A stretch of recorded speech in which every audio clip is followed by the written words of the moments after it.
বাংলাদেশের প্রায় বেশিরভাগ মানুষেরই গ্যাস্ট্রিকের সমস্যা রয়েছে। আজকে আপনাদেরকে দেখাবো ঘরোয়া উপায়ে গ্যাস্ট্রিকের সমস্যার সমাধান। আজকের এই ভিডিও দেখার পর আপনাদের ঔষধ ছাড়াই কীভাবে গ্যাস্ট্রিকের সমস্যার সমাধান করা যায় সেটা আপনারা শিখে ফেলবেন। তো অস্বাস্থ্যকর খাবার, অনিয়মিত জীবনযাপন ও চাপে থাকার কারণে গ্যাস্ট্রিকের সমস্যা হয়। কিছু ঘরোয়া উপায় মেনে চললে গ্যাস্ট্রিক থেকে মুক্তি পাওয়া যায়। তো প্রথমে যদি আমরা জানতে চাই গ্যাস্ট্রিকের সাধারণ লক্ষণ, কোন কোন লক্ষণ দেখলে আমরা বুঝতে পারবো যে গ্যাস্ট্রিকের সমস্যা আছে। এক, বুক জ্বালা পোড়া মানে অ্যাসিডিটি।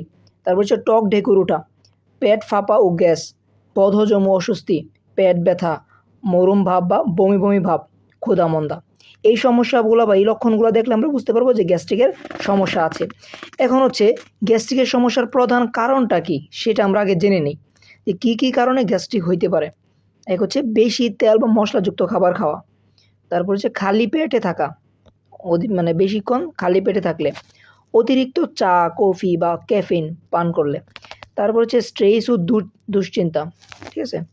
তারপরে ফাস্ট ফুড ও জাঙ্ক ফুড খেলে অতিরিক্ত, রাত জাগা, অনিয়ম ঘুম, ধূমপান ও অ্যালকোহল, অতিরিক্ত পেইন কিলার সেবন।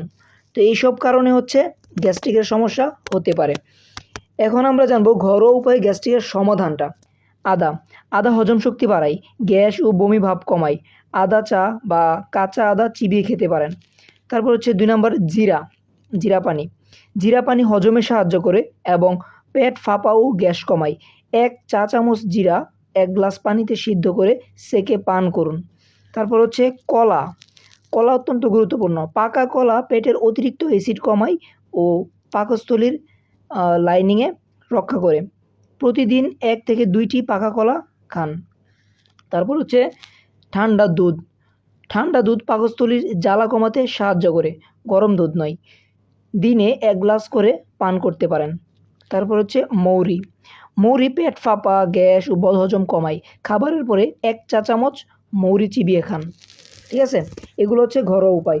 এখন আমরা জানবো যেসব খাবার বেশি উপকারী, সবচেয়ে উপকারী কিছু খাবার সম্পর্কে জানবো। ওটস ও লাল চালের ভাত সহজে হজম হয় এবং পেটের জ্বালা কমায়।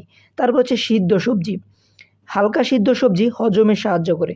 তারপর হচ্ছে দই হজম শক্তি বাড়ায় ও অন্ত্রের ভালো ব্যাকটেরিয়া বৃদ্ধি করে। শশা শরীর ঠান্ডা রাখে ও অ্যাসিডিটি কমায়। তারপর হচ্ছে নারকেল পানি পেট ঠান্ডা রাখে ও হাইড্রেশন বজায় রাখে। এখন হচ্ছে কিছু গুরুত্বপূর্ণ টিপস আমরা জানবো। অল্প অল্প করে বারবার খাবেন, ঠিক আছে। খাবার ভালোভাবে চিবিয়ে খাবেন, খালি পেটে কখনো থাকবেন না। খাওয়ার পরই শুয়ে পড়বেন না। প্রতিদিন পর্যাপ্ত পানি পান করুন। নিয়মিত ব্যায়াম ও পর্যাপ্ত ঘুম নিশ্চিত করুন। স্ট্রেস কমানোর চেষ্টা করুন, ধ্যান করতে পারেন আপনারা।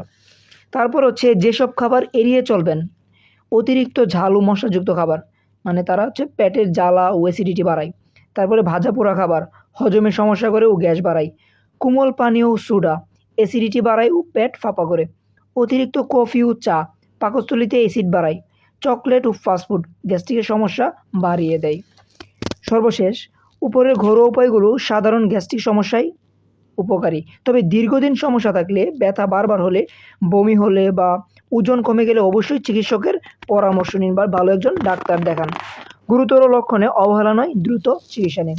ভিডিওটি ভালো লাগলে আপনারা সেভ করে রাখতে পারেন এবং শেয়ার করে অন্যদের মধ্যে ছড়িয়ে দিতে পারেন যেন সবাই এই সম্পর্কে সচেতন হতে পারে। ধন্যবাদ সবাইকে। আসসালামু আলাইকুম।